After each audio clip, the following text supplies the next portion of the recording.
again.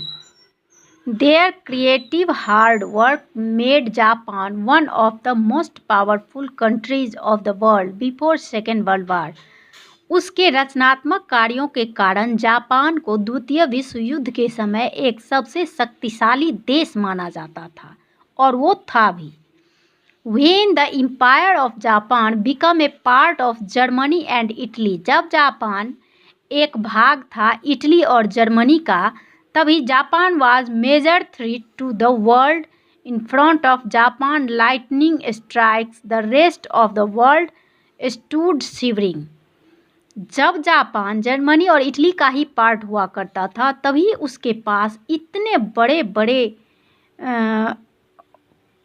कारखाने थे या फिर आर्थिक स्रोत थे. जापान के सामने लाइटनिंग स्ट्राइक्स मतलब दूसरे विश्व के जो देश थे वो उनकी शक्ति के आगे थर थर कांपते थे. जापान इतना ज़्यादा मजबूत और सफल राष्ट्र था.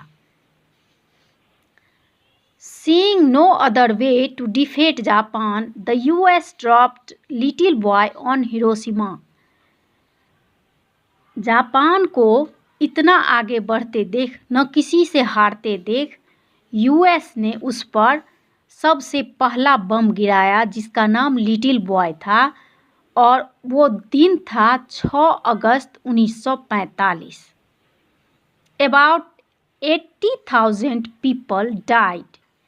उस बम के ड्रॉप-इन करने से, गिराने से 80,000 लोग मरे. Immediately, तुरंत मर गए. And many more died later in the radiation and other related problem.